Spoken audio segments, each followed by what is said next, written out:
ಶಾಲೆಯು 1921ರಲ್ಲಿ ಪ್ರಾರಂಭವಾಗಿದ್ದು ನಮ್ಮ ಶಾಲೆಗೆ ಶತಮಾನದ ಇತಿಹಾಸವಿದೆ. ನಮ್ಮ ಶಾಲೆಯ ವಿಸ್ತೀರ್ಣ 4 ಎಕರೆ 20 ಗುಂಟೆ ವಿಶಾಲವಾದ ಆಟದ ಮೈದಾನವಿದೆ. ನಮ್ಮ ಶಾಲೆಯು ಸಾಕಷ್ಟು ಕಾರ್ಯಗಳನ್ನು ಹಾಗೂ ಅಪಾರ ಸಂಖ್ಯೆಯಲ್ಲಿ ನಮಗೆ ಎನ್ಜಿಒಗಳು ಅಭಿವೃದ್ಧಿಕರ ಕೆಲಸಗಳನ್ನು ಶಾಲೆಯಲ್ಲಿ ಮಾಡ್ತಾ ಇದ್ದಾರೆ.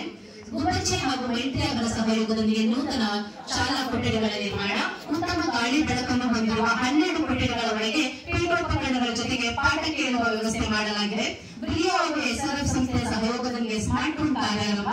ಬ್ರಿಯೋ ಹಾಗೂ ಎಸ್ಆರ್ಎಫ್ ಹಾಗೂ ಶಿವರಾಮ್ ಡಿಎಕ್ಸ್ಎಸ್ ಪ್ರಾಪರ್ಟೀಸ್ ಅವರ ಸಹಯೋಗದೊಂದಿಗೆ ಪ್ರತಿದಿನ ಸ್ಮಾರ್ಟ್ ಟಿವಿಯ ಜೊತೆಗೆ ವಿದ್ಯಾರ್ಥಿಗಳ ಕಲಿಕಾ ಪ್ರಕ್ರಿಯೆ. ಸಿಡಬ್ಲ್ಯೂಎಫ್ ಹಾಗೂ ಗುಬ್ಬಚ್ಚಿ ವತಿಯಿಂದ ಕಂಪ್ಯೂಟರ್ ಕೊಠಡಿಯ ನವೀಕರಣ. ಗ್ರಾಮ ಪಂಚಾಯಿತಿ ಕೊಡತಿ ಇವರ ನೆರವಿನಿಂದ ಶಾಲೆಯಲ್ಲಿ ಗ್ರಂಥಾಲಯದ ಪರಿಣಾಮಕಾರಿ ಬಳಕೆ.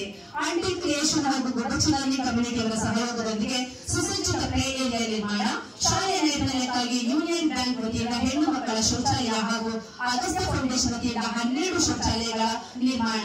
ಹಾಗೆ ಅಗಸ್ತ್ಯ ಫೌಂಡೇಶನ್ ವತಿಯಿಂದ 6-7ನೇ ತರಗತಿಯ ಪ್ರಯೋಗಾಧಾರಿತ ವಿಜ್ಞಾನ ಬೋಧನೆ ಹಾಗೂ ಸ್ಮಾರ್ಟ್ ಕ್ಲಾಸ್ ನವೀಕರಣ. ಮುಖ್ಯ ಶಿಕ್ಷಕ ಕಚೇರಿಯಲ್ಲಿ ದಾಖಲೆಗಳನ್ನು ಜೋಡಿಸಿಕೊಳ್ಳಲು 60,000 ರು ಮೊತ್ತದ ಕಬೋರ್ಡ್ ವ್ಯವಸ್ಥೆ ಶ್ರೀ ಶಿವರಾಮ್ ಅವರು ಮಾಡಿಕೊಟ್ಟಿದ್ದಾರೆ.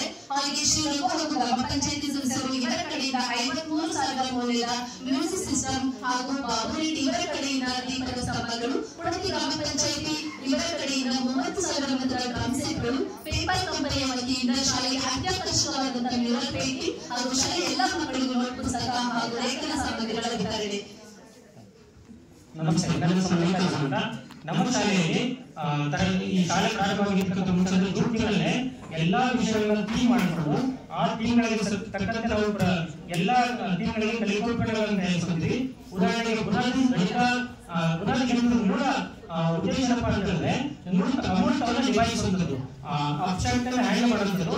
ಹ್ಯಾಂಡಲ್ ಮಾಡೋದಕ್ಕೆ ಪ್ರತಿ ವಿಷಯಕ್ಕೆ ಸಂಬಂಧಿಸಿದಂತೆ ನಾವು ಕಲಿಕೋಪಗಳನ್ನು ತಯಾರು ಮಾಡ್ಕೊತೀವಿ. ಮತ್ತು ವಿಜ್ಞಾನ ಕಲಿಕೆಗೆ ಸಂಬಂಧಿಸಿದ ಹಾಗೆ ವಿಜ್ಞಾನದ ಮೂಲ ಉದ್ದೇಶ ಮಾಡಿ ಕಲಿಯುವಂಥದ್ದು, ಇದನ್ನ ಡೂಯಿಂಗ್ ಸೈನ್ಸ್ ಅಂತ ಹೇಳ್ತಾರೆ. ಸೊ ಎಲ್ಲಾ ರೀತಿಯ ವಿಜ್ಞಾನದ ಥೀಮ್ಗಳಿಗೆ ನಾವು ಕಲಿಕೋಪಗಳನ್ನು ತಯಾರಿಸಿ ಆ ಕಲಿಕೋಪಗಳನ್ನು ಪ್ರತಿಯೊಂದು ಮಕ್ಕಳು ಬಳಸ್ತಾರೆ. ಅದೆಲ್ಲ ವಿಷಯಗಳಲ್ಲಿ ಇರಲಾಗಿದೆ. ಸೊ ಅದೇ ರೀತಿ ಭಾಷಾ ಕಲಿಕೆಯ ಮೂಲ ಉದ್ದೇಶ ಏನಪ್ಪ ಅಂತಂದ್ರೆ ಅವರು ಕ್ರಿಯೇಟಿವ್ ರೈಟಿಂಗ್ ಮಾಡಬೇಕು ಮತ್ತು ಕ್ರಿಯೇಟಿವ್ ರೀಡಿಂಗ್ ಮಾಡಬೇಕು ಅಂತ. ಆ ಸೃಜನಾತ್ಮಕವಾಗಿರ್ತಕ್ಕಂಥ ಬರಹವನ್ನ ಬೆಳೆಸಬೇಕು ಮಕ್ಕಳಿಗೆ. ದೃಶ್ಯ ಮತ್ತು ಶ್ರವ್ಯ ಉಪಕರಣಗಳನ್ನು ನಾವು ಬಳಸ್ಕೊಂಡಿದ್ವಿ. ಅದೇ ರೀತಿಯಾಗಿ ಪೋಷಕರ ವಾಟ್ಸಪ್ ಗ್ರೂಪ್ಗಳನ್ನು ತಯಾರಿಸಿದ್ವಿ. ವಾಟ್ಸಪ್ ಗ್ರೂಪ್ನಲ್ಲಿ ಪ್ರತಿದಿನ ನಾವು ಹೋಮ್ವರ್ಕ್ ಅನ್ನ ಕಳಿಸ್ತೀವಿ.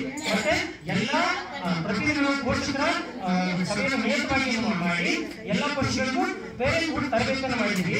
ಪ್ರತಿದಿನ ಮಕ್ಕಳ ನಮ್ಮ ಪೇರೆಂಟ್ ಕನೆಕ್ಷನ್ ಇರ್ತಾರೆ ಹಾಗೂ ಪೇರೆಂಟ್ ತರಬೇತಿಯ ದಿನ ನಾವು ಎಲ್ಲ ಮಕ್ಕಳಿಗೆ ಪೇರೆಂಟ್ ಪೋಷಕರಿಗೆ ಯಾವ ರೀತಿ ನಡ್ಕೋಬೇಕು, ಮಕ್ಕಳಿಗೆ ಯಾವ ವಿಷಯಗಳಲ್ಲಿ ಸೂಕ್ಷ್ಮವಾಗಲ್ಲ ಅವಲಂಬಿಸಬೇಕು ಅನ್ನೋದನ್ನು ನಾವು ತಿಳಿಸಿದ್ವಿ. ಇದು